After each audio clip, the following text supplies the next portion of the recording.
Okay, someone was asking me how this BVAC worked. They said they were wanting to know how to build it, so I figured I would explain how it works. There's basically three parts to the way it sets up here. So you got the base, you've got the screen portion, and then a lid. So on the lid, all there is here, this is where you're going to stick your shop vac into. So this is just cut to the size of the hose coming from your shop vac. This is a baffle. This is how you can control the amount of suction, because you don't want there to be too much suction to injure the bees. The way you construct the lid is not super important, but you can see I've got a little bit of space here to create more distance from where the bees would be sitting to where the actual vacuum is sucking in, and then I've sealed up all the places for the air to get in. This is the screen here. Basically, this is inserted in between this little frame piece here so that I can pull this screen out later on, and the bees will be able to travel from a box where they were sucked into a box that I've put their brood comb in, and hopefully, found the queen and captured the queen, and so they'll be able to travel up and keep that brood warm and get with the queen and all that. And then this is the bottom portion right here. My daughter painted this for me, decorated it. This has some screen on it right now. That's just ants are in here cleaning up, aren't they? So I've recently used this. That was just to keep the bees from escaping and transport after the last cutout that I did. So I can just pull this screen off, and that's where I'll put the hose that I'm actually going to use to suck the bees up with. I bought a separate hose that I just use for sucking the bees up with. That way, I've got it for that. It's kind of long because this is kind of heavy, and so if I'm having to climb up on a little ladder or something, it'll reach. So all I do is, this is the base. This is slanted downward here, but then you just take a regular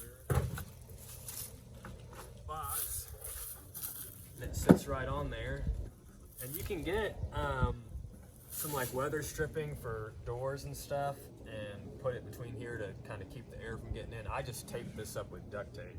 That's the way I've done it. I'll put I usually put frames with just some foundation on them in while I'm vacuuming the bees up. That way they have a place to kind of climb up and stand on while they're vacuuming. So that goes on there like that. Then I stick the screen like this, and then lid.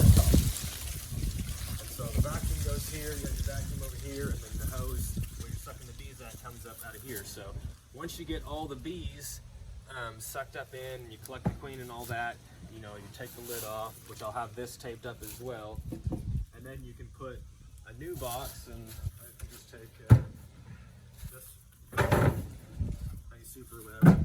You put this on here, and then I would use a deep one because this would be their permanent brood box when I relocate them. So this would be a full-size box here or whatever. I put this on here, and then I would band up any of their capped brood that I was able to save, and then take the queen in the queen clip and put her on a frame. And I go ahead and put the lid on, inner cover lid, whatever style you're using, and then you can come over here and open this screen. I usually only open it like a little bit of the way there, and I would do that before I even leave the site that I'm doing the cutout on, because I don't, that brood is on a clock. It'll get too cold depending on what time of the year. You gotta go faster than other times, but if you're doing a cutout, hopefully you're picking the ideal weather. But anyway, then the bees that you vacuumed up, and you don't, I try not to vacuum up the queen, right? You want to try to find her as you're going along. They can now climb up into the upper box, because you can see now the screen has, there's a gap in the back for them to climb up and get on that brood, whereas before they were stuck down in this box down here, just hanging out on some foundation or whatever. And basically all the bees will leave this bottom box and go up into the top box, and when you get where you're going, you can just pull that off and stick it on a bottom board, and you're good to go. And then I usually leave the queen in her cage for just a night or so, you know what I mean, depending on the circumstances, and then I let her out, and that's how you do it. That's how the vacuum is. And to build this, it's not super complicated. This is just scored with a table saw here to where the screen will fit in there. These are two separate pieces, obviously, in the middle, just to give it a little stability. And this is a 1/8 inch hardware cloth. That way the bees can't come up through it, but it's still firm enough to insert it and pull it out when you need it. And obviously the dimensions for this, you know, you just gotta match up with a regular hive body. And so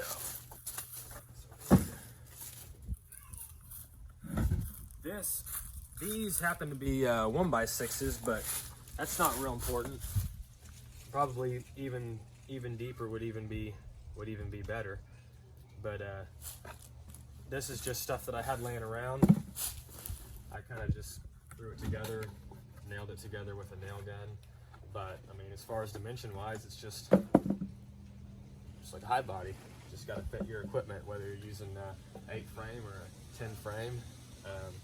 Just kind of build it to match what you're using. And this can be, these are just boards that I had laying around, but it'd be even easier if this was solid. You wouldn't have to caulk as much, you know what I mean?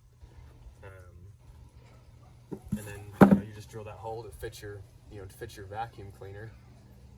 Whatever vacuum cleaner you're using. I use a small